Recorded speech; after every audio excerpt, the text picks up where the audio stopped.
Welcome to the 3 Knockdown Rule. Starring Mario Lopez and Steve Kim. Presented by Hustler Casino. Ladies and gentlemen, the 3 Knockdown Rule is in effect, brought to you by Hustler Casino. I'm Steve Kim, joined by my co-host, our Mr. Universe, Mario Lopez. Hey! He only says that because what I went through this past weekend, which we'll get into a little bit later, but appreciate it. Quick shout out, Smoking Tim Frazier and Tino. And we want to get into this real quickly, but before all of that, a big shout out to Hustler Casino for sponsoring today's episode of the 3 Knockdown Rule. This December, they're making it rain cash and gifts. Every Thursday, it's the holiday luxury gift giveaway at 4, 6, and 8 p.m. Get ready to score some amazing prizes. And for all you poker lovers, they're giving away $50,000 in cash on Saturday throughout the month of December with the Poker Holiday Cash Drawings. If you're looking to win big this holiday season, Hustler Casino is the place to be. Round 1. And Mario, joining us is a friend of the show, making another return engagement to the 3 Knockdown Rule. my man right here who's wearing my t-shirt. I think last time I saw you, I had that Yes, t-shirt you did. on. You inspired me. Our boy Doug, editor Making of big moves. Ring Big Magazine, making big moves. We're going to get into all that. We're going to start with my guy, Doug. Well, we're going to have that as the main event, but you know what round one has to be. An event that was buffered to tens of millions of people on Netflix Friday night from the AT&T Stadium in Arlington, Texas. Jake Paul with an 8-round decision over Mike Tyson. Doug, as someone who grew up in that era, like we all did, kids of the 80s, was that sad seeing Mike Tyson in that state? In that particular event? It was a little bit sad. Is that a rhetorical question? You know, it was. It certainly wasn't nostalgic, but it's what I expected.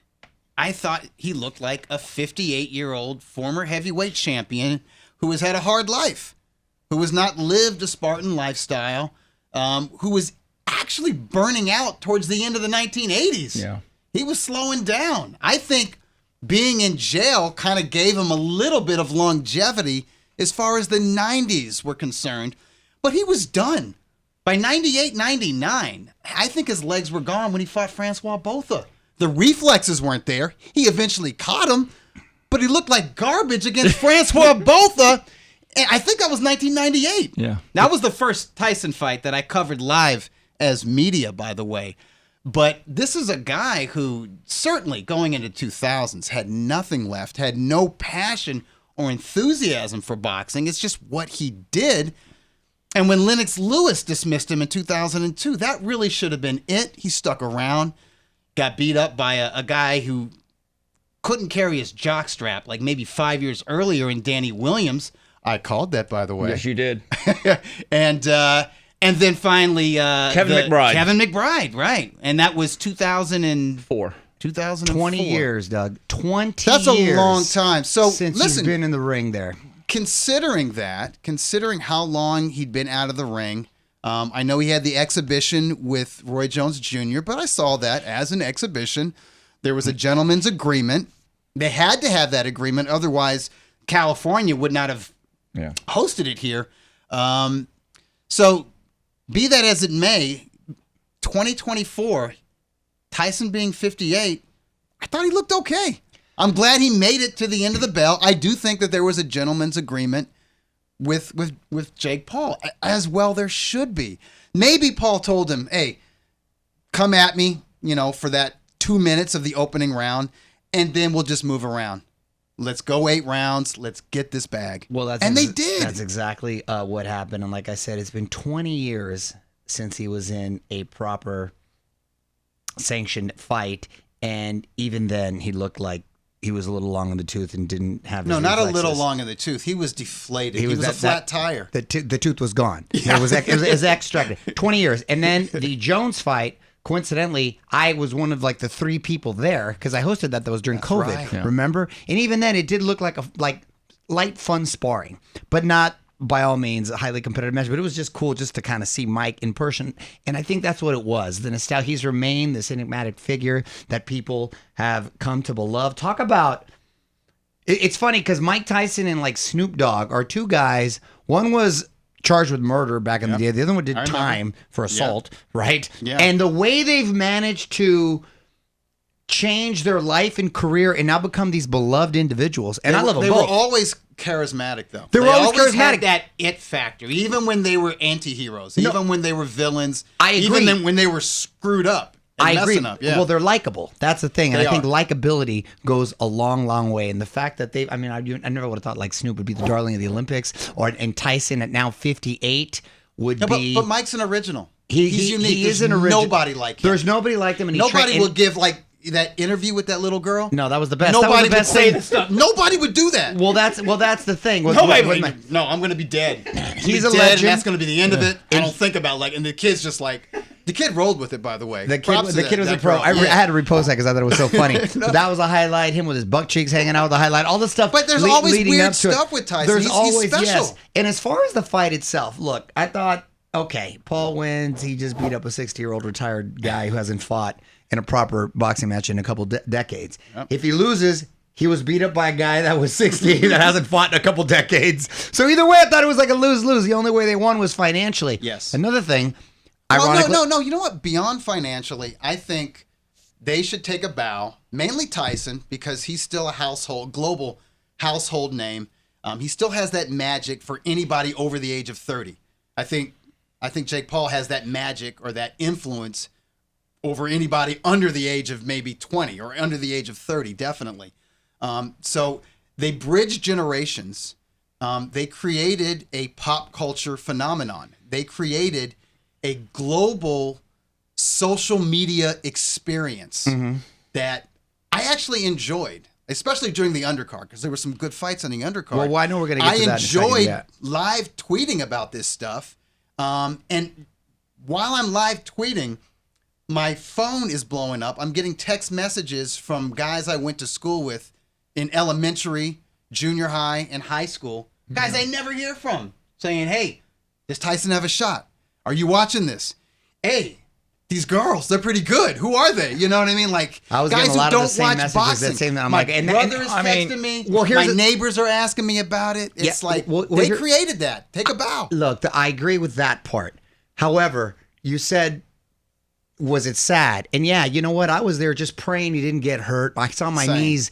I saw my guy's knees buckling like a baby deer that was just born. And it reminded me, and ironically, I was at this fight too when Holyfield last fought, who was also 58 years old. He fought an MMA guy, Vitor Belfort. Vitor Belfort, yeah. And he looked like he just had off balance and just a shell of himself too. Dude, he had rigor mortis. Right, and so and he, Couldn't move. but he physically still looked good, Yeah. right? But and so did Tyson. Yeah. But it's just different. Father Time remains undefeated, and I don't like to see these legends and these guys in the sport being like But this is what it reminds me of, though, Kim. And last thing I'll end with, Mike at one point had made $400 million. Okay, now he's out here struggling and throwing fights with YouTubers just to scrape by. That's sad, bro. Yeah. I don't care. That That's is sad tragic. to me. That is tragic. Well, it's that old line from Willie Pep. Yeah, I made $1 million. Problem is I spent 2. Something to that degree. And as Confucius say, boxing does not give out gold watches for retirement. No. They hand out beatings. Now, this was not a beating, but keep this in mind, Doug. You talk about the perspective of Mike Tyson and his arc.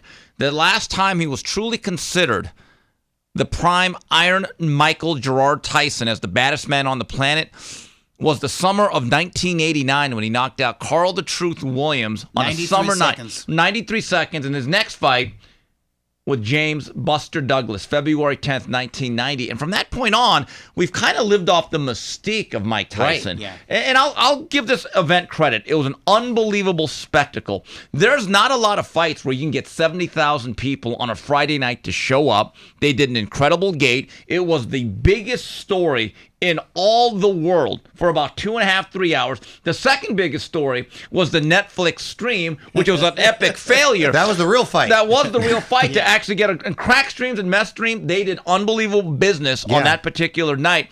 So here's the question, though: where does Jake Paul go now? Well, he tweeted out he wants to be taken serious, and now he wants to be, his goal is to become a world champion, and he wants to raise the pay for his other fighters under his promotion MVP or whatever it's called, which is great.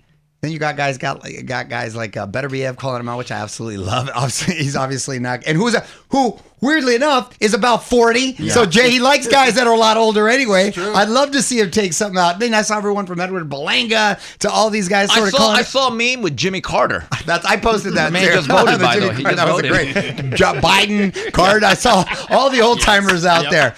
So look, he earned that. Tip of the hat for the marketing and having the gall. And I think had he let his hands go, maybe it hurt Mike, and we wouldn't be here, and it wouldn't be as a warm, fuzzy feeling. The fact that he got through it unscathed, the knees held up, he didn't suffer really any damage. I don't know why he was biting his gloves so much. The whole thing was weird. So, there's a biting fixation. Yeah, apparently he's got a biting fixation.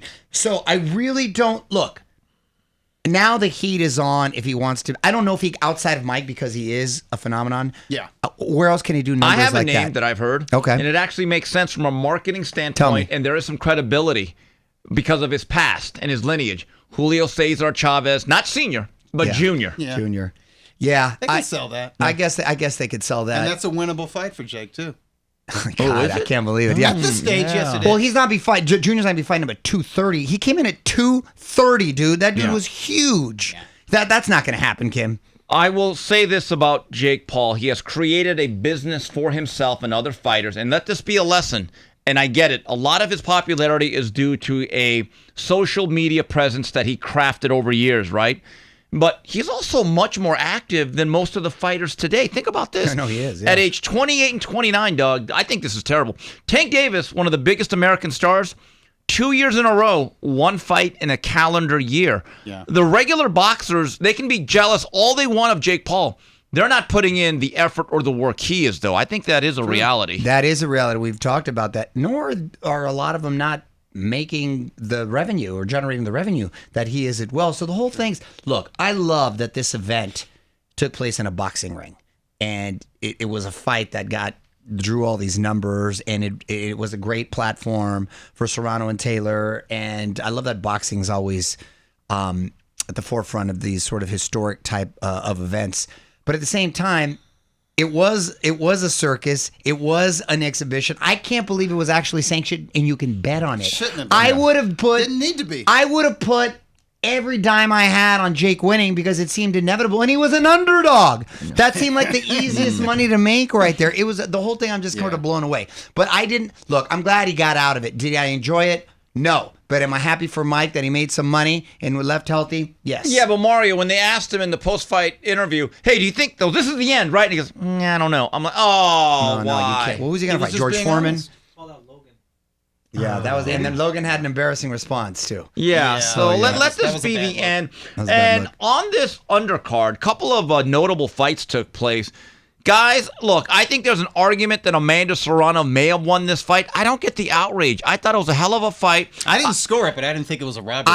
The only reason I think there was a bit of an outrage is because the first fight was so close, and people thought Serrano won that fight. Serrano, I would have leaned towards her more in the first. God, both those fights, I got to be honest, and maybe I'm seeing something other people aren't, or I'm not seeing what other people are. I thought it was a very, very close fight that could have gone either way on both fights. The fact that they took a point away from her, though, does make it a little bit suspicious. Yeah. Like, why? I wonder why that. That would be the difference in a hotly. I thought Katie contested Taylor. Right, that's exactly it. In a close fight, I thought that because of that point deduction, that would be the difference. But Katie Taylor gets hurt at the end of the first, but I thought from about the second round on, she started really counterpunching well off her back foot. I agree. And I'm like, am I thinking the Beautiful only one that right hand. Beautiful right hands over and miss over. with And it. I got to give Serrano credit for the fighter that's moving up 3 weight classes. Not only is she the better puncher, she's incredibly durable against a much naturally bigger fighter. And she didn't fall apart mentally with that disgusting cut. and that gash was serious. A lot of fighters, Hall of Famers that lose their nerve when they bleed like that. Yeah. From a cut like So that. Katie she held Taylor it together. retains the women's super lightweight title by the scores of 95-94 all across the board. I get the sense they're going to do this again. Even though it's 2-0 on paper, I'm with you, Mario. I think it could easily be 1-1, and some people have a 2-0 Serrano. It could be 2-0 Serrano. Right. A lot of people that I admire and respect scored both bouts for Serrano. Also, on this card for the WBC welterweight title, it looked like Mario Barrios was having his way early, but Abel Ramos had different plans. But when it was all said and done, Barrios holds on to his title. Doug, here's what I think about Barrios.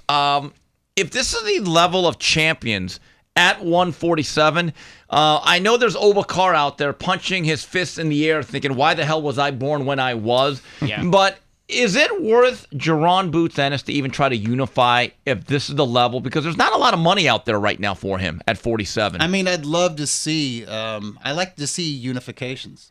I love undisputed champions. But no, I'd rather see Boots Ennis go to 154. Yeah. Because I think that's where the challenges await. I think the guys at 154, they can box with them and they can definitely land. Yeah. We've seen that. I think they can hurt him. I actually would like to see that too. And I No think, soft touches at junior middleweight. well, not just that. I think he'd be a better fighter. I think he's kind of drained himself. He looked a little drained, and like he's outgrown that weight class. I think Yeah. we'll see a better version of Boots. Well, I hope so. But I just think that going to 154, I think they're not going to be afraid of him. Like, he's going to be the name coming up there. Right. And, these are guys from, like, Ukraine, like Boachuk, and Uzbekistan, you like got some Madrimov. dogs in there. Who's the guy that knocked out Tim Tszyu? Gosh. Oh, How do you pronounce it? Matsakite. Oh, gosh. Murtaliza. Murtaliza. Yeah. Murtazaliev, Yes. from Russia. Those guys need Trains in La an Cañada. American, Right. with a glossy record, Yeah. who's got this momentum, he's got this hype behind him. They're not going to swerve him, and they're not going to ask for the lion's share of Yeah. the pie. So these are fights that can be made. Also on this card on the YouTube portion, Bruce Carrington gets in his fourth fight of the year. Solid 8 rounds against Dana Coolwell, scoring 2 knockdowns. Again, I got to give Jake Paul credit. He gave him and Mike Tyson basically said, be a part of this card. And who knows? Bruce Carrington, I don't know if Top Rank has any more dates or slots for him. So again, credit to Jake Paul in a sense that he's creating a business that is actually benefiting other boxers. And I think Carrington is headed for a very pivotal 2025. All right, we'll be back with more of the 3 Knockdown Rule, brought to you by Hustler Casino. Catch it streaming live right on YouTube. Welcome to the big leagues, kid. $1.2 million.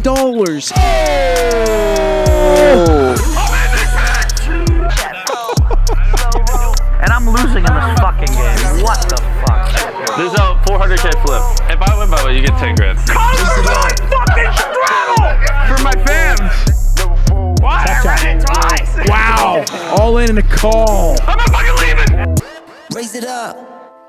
And we're back on the 3 Knockdown Rule, brought to you by Hustler Casino. Hey, are you looking to get involved with 3KR and sponsor our show? We have some spots available. Please email us at info@boxbid.io. Once again, that's info@boxbid.io. Boxbid is an online platform that helps professional boxers connect with their fans by providing exclusive Fight Week merchandise, memorabilia, and sponsorships. You can even buy a shout-out on Boxbid. Boxbid.io handles our sponsorships, and we are proudly working with them. Review preview. All right, moving on. Fight preview. Saturday. It was Latin night in Saudi Arabia from the venue on the Zone. A lot of things took place. Doug, Gilberto Ramirez, I think, has had an outstanding 2024. Now, we saw him at the YouTube Theater back in March against Arsen Goulamarian, and we said, you know what? He looks pretty Showed me good. something. Right. Showed me he was a real cruiserweight. And you know what? Now he's a unified champion, as he really did a number on CBS, Chris Billiam-Smith. Where does he rank Ring Magazine cruiserweight ratings? Number 1. Number 1. Hey, I like Unified. that. Yeah, I mean, in beating Billum Smith, he beat the number 2 or number 3 contender. I think he was at number 4. So he jumps all the way to number 1. He's right behind the champion, Jayo Pataya. I mean, I'd love to see that fight next. I love that he's found his weight class. He has. This is his weight class. And I can't believe he's just squeezed himself down to super middleweight. And the thing about Zurdo, who I like on a personal, really nice guy, he's got a fun gym right here, Brick House. When you see him train, and I say this with respect, he seems like he's just kind of chilling. He's just kind of, you're not like, I'm like, is this fool going to get motivated? Is he going to start turning it up at some point? But he's just Kinda kind laid back, yeah. Very laid back. Yeah. And then he gets in the ring. I'm like, oh, okay, he's a gamer. Then he turns it on. I like his footwork. I like the angles he gives. He's athletic. Pressure. He's smart pressure. He's elusive in there. He's not going to thump you out, but he keeps you honest enough, and his combinations attack you, and the relentless volume puncher. He's done really well. I've been very impressed with him at cruiserweight. Two things. He's got a good shin because he does get hit. Yeah, that's. He tries to avoid those punches, but he can't. The other thing is, while his power, he doesn't have great punching power for a 200-pounder, but he gets respect on those punches, and his output, his work rate is he brought that up from super middleweight or maybe light heavyweight.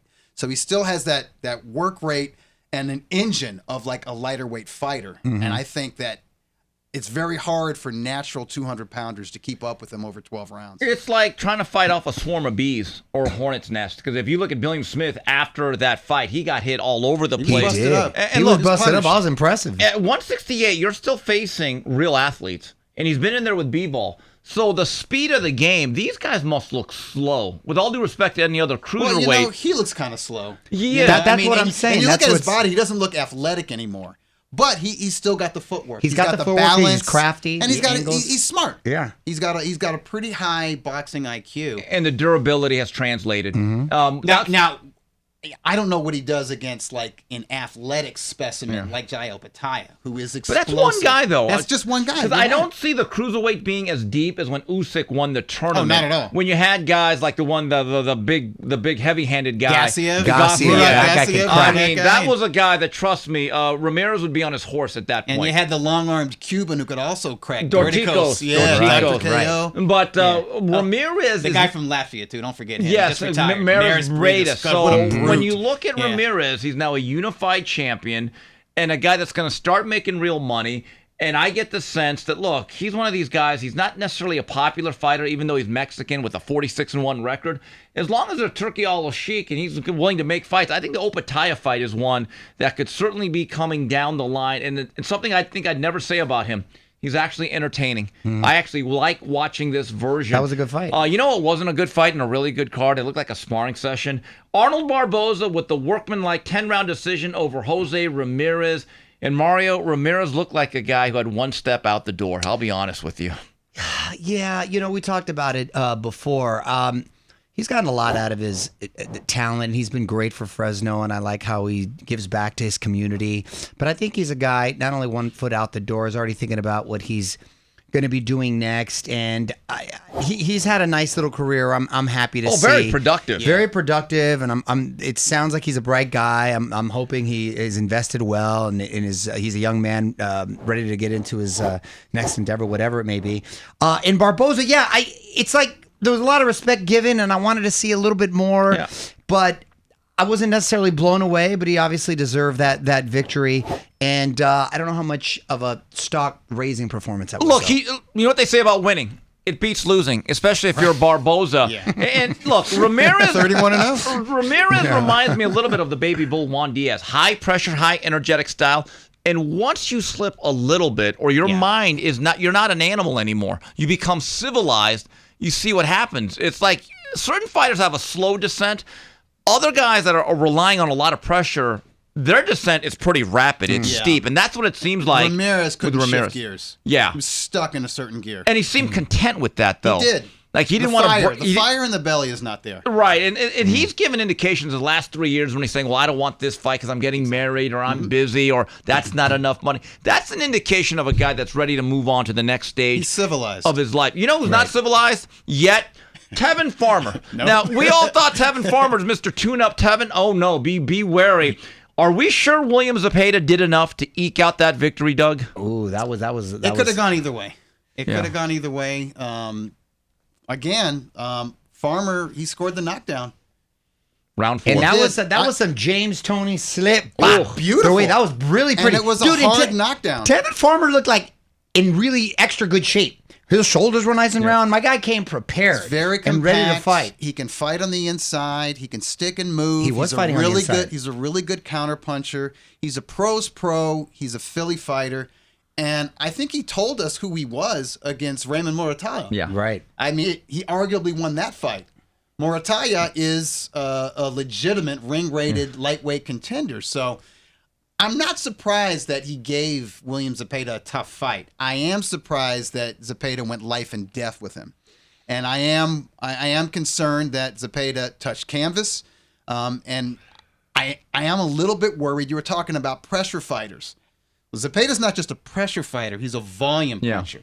Every fight, he's averaging over 100 punches a round when it's all said and done. Those guys can burn out pretty quick. Think like Joe Frazier types. you know what guys like Chocolatito, they are the exception. That's why Chocolatito is an all-time great. That's the exception to the rule. As someone who's a big advocate of Cameron, and I think he's one of the 5 must-watch television fighters in my view. Still is. This is what the impression that I came away with on Saturday. He'll make it fun and interesting against Shakur Stevenson. He better stay away from the Tank. I mean, that power. Tank might be all wrong. Right. Yeah, and it was the left hand that Farmer kept nailing him. That's a good point. It seemed to me that, and I've seen a lot of Zepeda's fights in person, on TV. I've seen probably the last 20 fights of his. He got so used to swarming guys and not having anything coming back.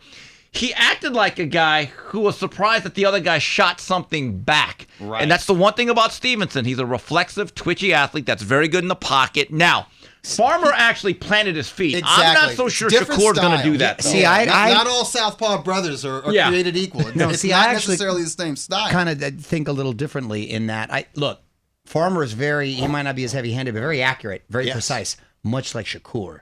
So that's why I think actually Shakur's probably like looking at his chops right now. But Shakur needs you at the end of his punches. Right. He's not comfortable if you get inside. And he doesn't have great power, though, keeping you there, though. No, he's not, but he's accurate. Yes. And he's precise, and he's good at keeping you there. I think with a Tank, even though that might be on paper a little bit more dangerous, I still think he has a better shot against him than he does of Shakur. Really? Yes, because I still think inside he'll allow him to work outside. He'll have opportunities to outwork him and maybe steal rounds. Too. He is, and he's a slow starter too. But he's an explosive finisher. When he does, guys. yes, but he might be overwhelmed. I don't know. Right. I see it more. But with Shakur, that made me like. If I'm Shakur, I want that fight. And if I was a Pit, I'm like, whoa. I think that is the plan. Right, I know. And he received that WBC interim title. He's number one. That's a stepping stone. No, to exactly. But based on just what you said, I would actually think more for Tank. Let me just make this clear. You're number one across the board, and you've been that for a little while. You got to choose one of these belts. Okay, because he's squatting on rankings at this point. Tank would be the more lucrative choice, wouldn't it? Returns too, Steve. There's a danger of that. I don't want to say because I want to give Tevin Farmer his due props, but I'll tell you something that I told one of Golden Boy's matchmakers, Razzo. Okay, this was at Commerce Casino in Commerce, California, right after William Zepeda had overwhelmed Mercito Hesta last September. Right, and Razzo asked me, "Hey, be honest. You can tell it to me straight. Does he have a chance against Shakur Stevenson?" And I said, "You got to pull the trigger now. Do it now. Yeah. Don't just keep him busy because right now Stevenson's got some hand problems. I think he has some confidence problems. This is last year we're talking about, and I think right now Zepeda is at his peak. I don't think he's going to get any better." And the thing is, like I said, with that style, that high velocity,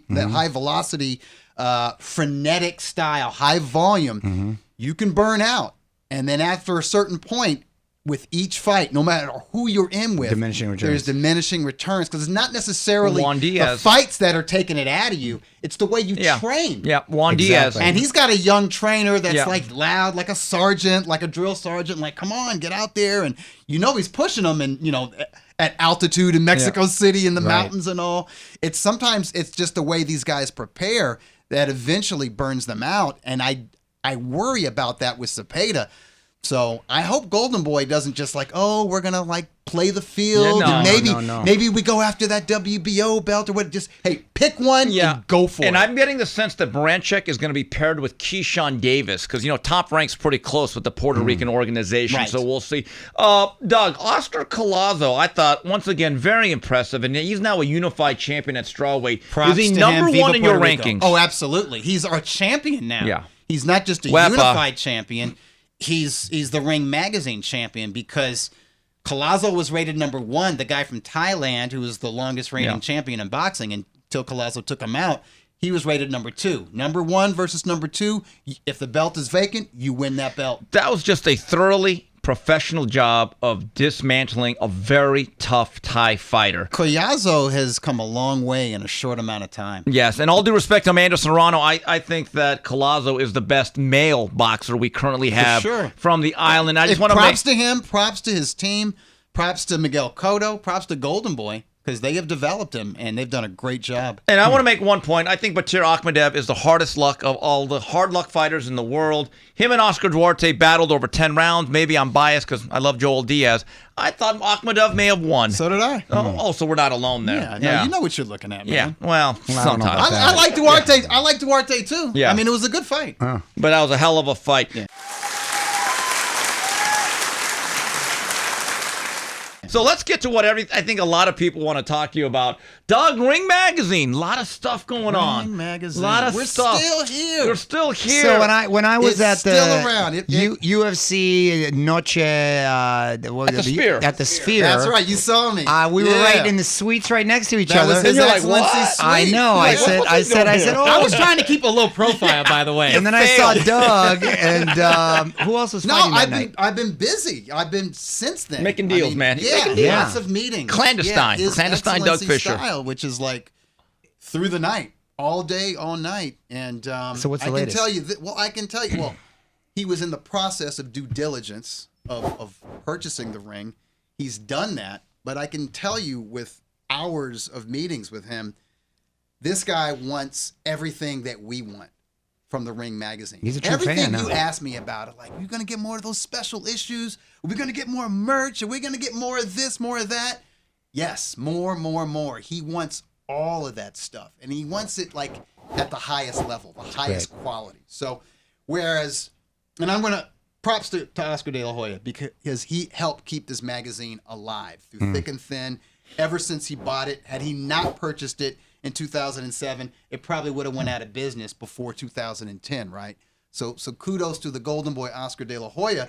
But he's running a promotional company. He's got other expenses. So, we all have a lot of ideas and things that we wanted to do, but we always had to be, There's we a had budget. to worry about the budget. There's a budget. Exactly. So Is like, Golden if we Boy not wanted to- involved anymore? No, it's 100% owned by His Or Excellency. by Jerky? Okay. Yeah, 100%. When did this begin, the whole process? Like, how did you find out that there may be a transition It in was terms of right ownership? after the Boachuk Ortiz fight because Oh. His Excellency was there for that. Remember, that was at that was Early at Mandalay August. Bay. Early August. Yeah, it was early August, and I got a call from one of the Golden Boy execs saying, "Hey, did you meet His Excellency?" And I'm like, "No, he's swarmed by people. I saw him. I saw Beto Duran interviewing him or whatever on DAZN, but no." He's like, he said, "Well, we've been told that he wants to speak to you." I said, "Well, anytime." He's like, You got summoned? yeah, and they were saying, hey, he might be in Los Angeles. Keep your schedule open. I said, I will. Maybe wherever he wants to meet, I'll go and meet him.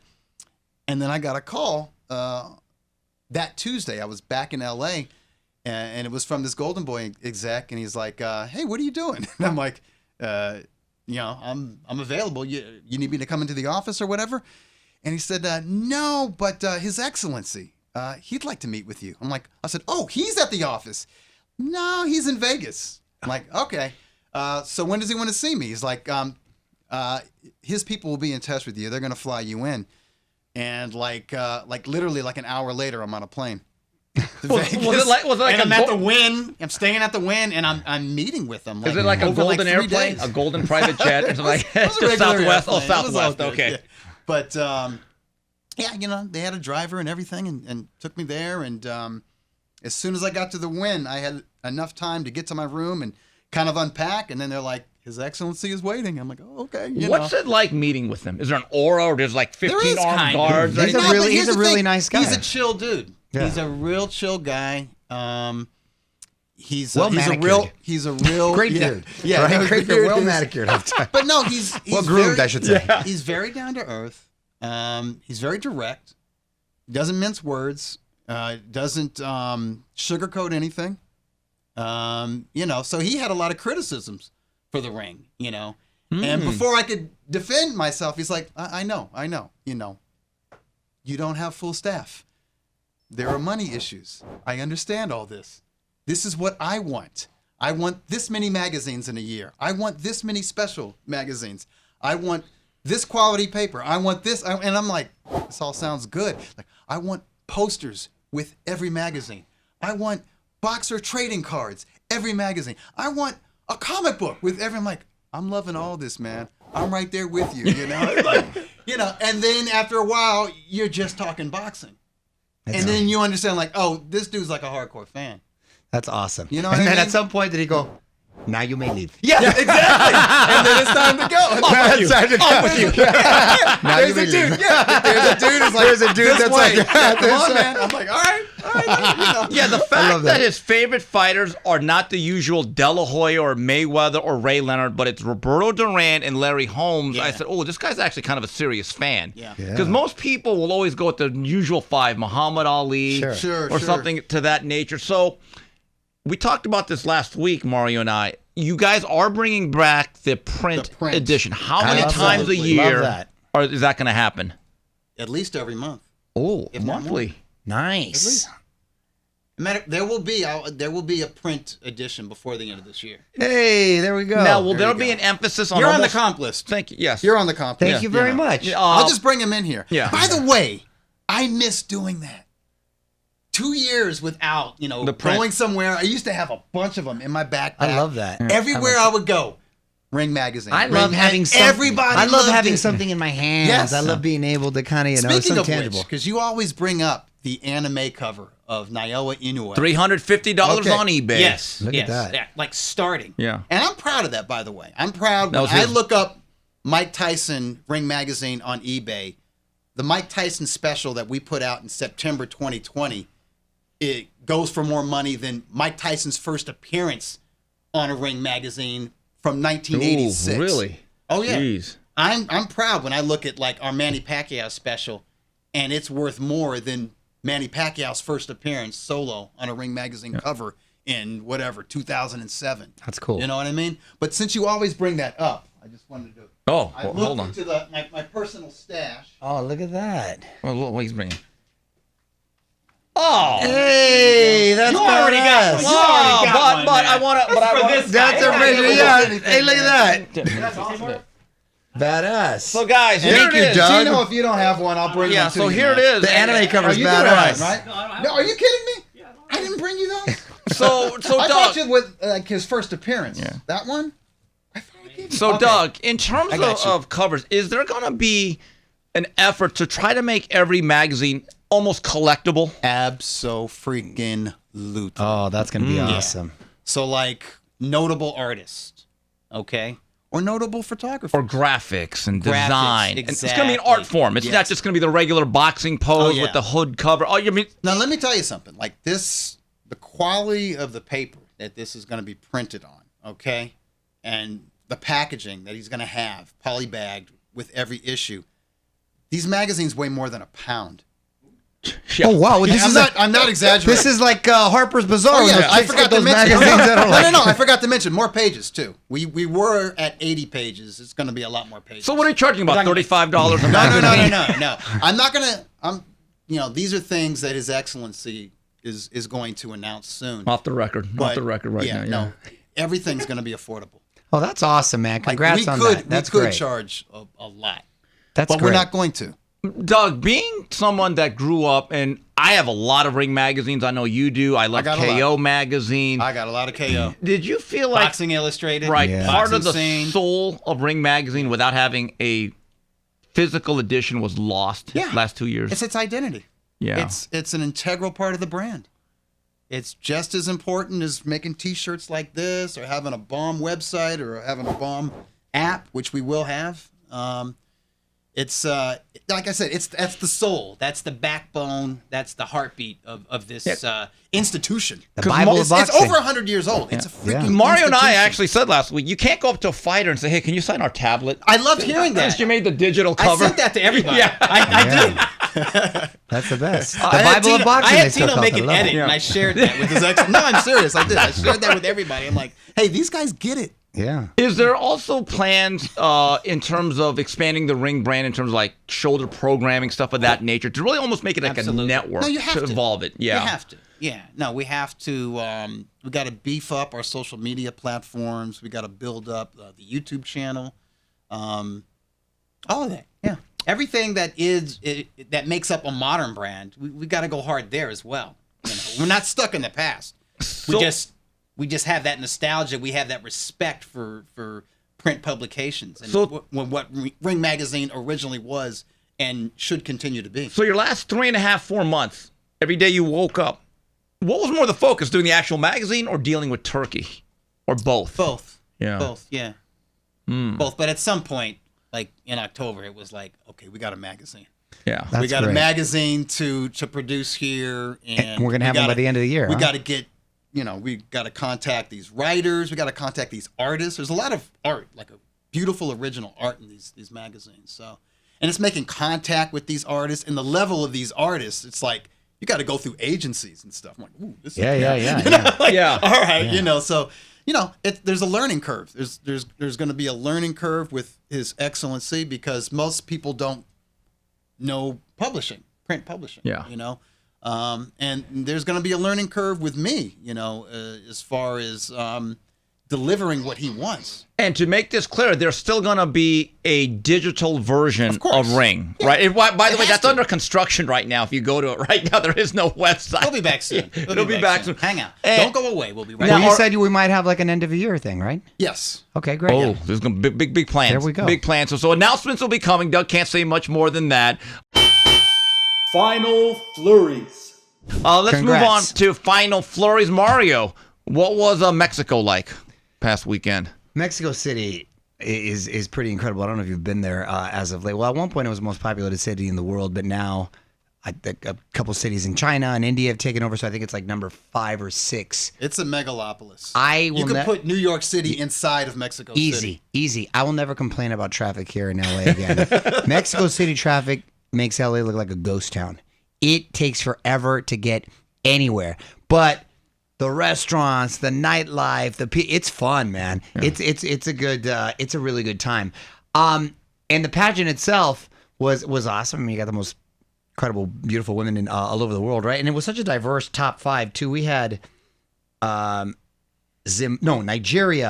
Thailand, Mexico, Denmark, Brazil. I mean, it was really like a whole Brazil. Who's a who. It was like a Benetton commercial, just That's beauty. a good mix right there. It was a beautiful mix and all beautiful. You couldn't do better. You could just do different.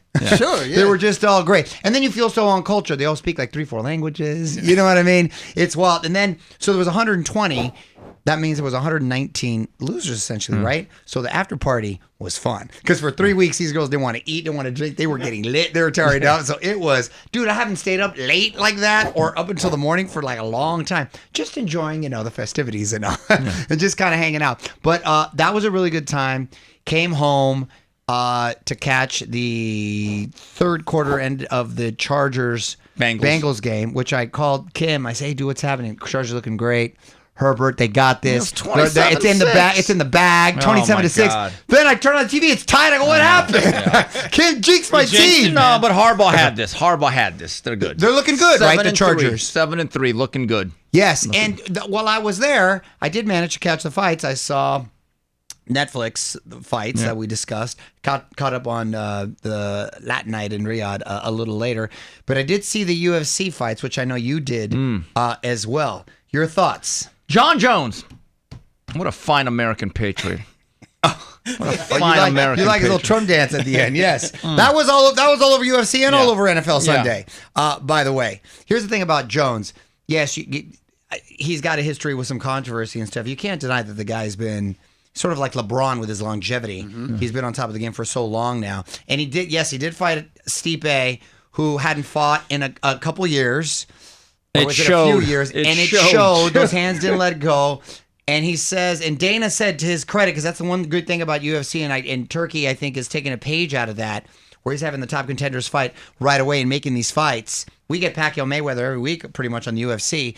He said, if John doesn't retire and he's going to fight again, it'll have to be against Tom Aspinall. It has to be? It's not if he wants to fight again for the Wow. UFC, he's Huh. gonna. And he said that.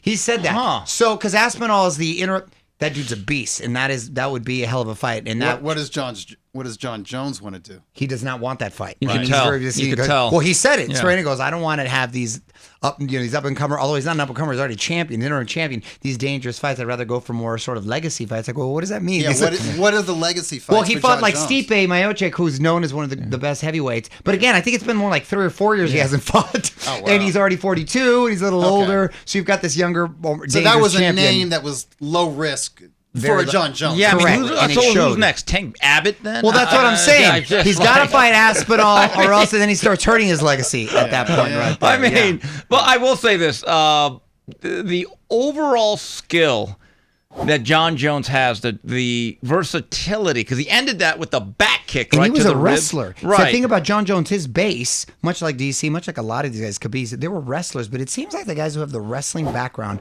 adapt a lot easier. Maybe it's used to that sort of kind of pressure fighting with the striking, with the Muay Thai, and all of a sudden, he didn't. Well, he used his grappling in the beginning. Yeah. He took him down. Right. And he started elbowing him and softening him up. But then you're right. He's very dangerous on his feet as well. So no, and he's got 2 brothers in the NFL. I mean, there's just the athletic genes in that family is wild. And finally, so when is this next comedy show? You tell me these guys are funny. I'll be the judge of that because I know to give funny. you a little, I am funny. You're funny So, looking. yeah. Listen, to give you a little background, remember how Russell Simmons used to do Def Comedy Jam with a lot of African American talent? So I'm kind of trying to mostly I'm trying to take a page out of that and kind of do my sort of version with a lot of these Latin comics and stuff. So you're the host. Yes, I'm the host. okay, I'm cool. sort of like host. I actually have a host that kind of much like Russell Simmons. I welcome everybody and I close the show. Russell Simmons would just walk out and be like, "Thanks for coming out." That's exactly that's me. Okay, That's me. Because Martin Welcome Lawrence was everybody actually to the Thanks. host. That's right. That's exactly right. Martin Lawrence is the host. So I have hyping everybody up. Right. Sets, And I yeah, got a that's host right now. There's a guy named Concrete. He's great. And I've heard of Concrete. Yeah, he's great. And it went off. It was a great time this last time. You're invited, Doug. Kempster, everybody here. We'll call it Way Out Loud. It'll be at the Laugh Factory. Wednesday. Anybody listening want to come check it out? Wednesday, All right, December lock me 11th. in. Yo, I Lock got free me- food and drink. Who doesn't want that? With Well, comedy, you should have let you buried the great. lead there. I'm in. And then after that, we're planning to go to Long Beach, where they Orale. have like a 600-700 seat venue Orale. there, and then hopefully our special will be cut. Then hopefully take the show on the road. So we'll see. So check it out. Who doesn't like to laugh? Everybody likes to laugh. I'll just be Drinking there for the comedy. food and the booze. You know the way I am. Oh, you don't. Hey, the Scrooge minimum. over here. Drink minimum? doesn't want- I'll have 4 at You're least. fine. Yeah, you're like, no problem. That. Uber that night. Uber that night. I huh? will, absolutely. So, Doug, big plans. We're very excited for you personally. Doug. Big things are headed for the Ring magazine. And so announcements are coming from His Excellency himself. Yes. Ooh. All the details, and it'll be very exciting. And have me back, and I'll give you No, details. absolutely. Hey. Especially next year. You know, Well, once we get back on that monthly schedule. Oh, this will be regular. Yeah. There you are. When you get the new issue, Yeah. it'll come up. I'll bring the him. year issue. There we go. I love doing that. There we Man, go. It makes me so happy. All right, we Awesome. want to thank Doug Fischer for joining us in studio once again on behalf of Mario Lopez, Smoking Tim Frazier, and Tino on the edits. This has been the 3 Knockdown Rule brought to you by Hustler Casino.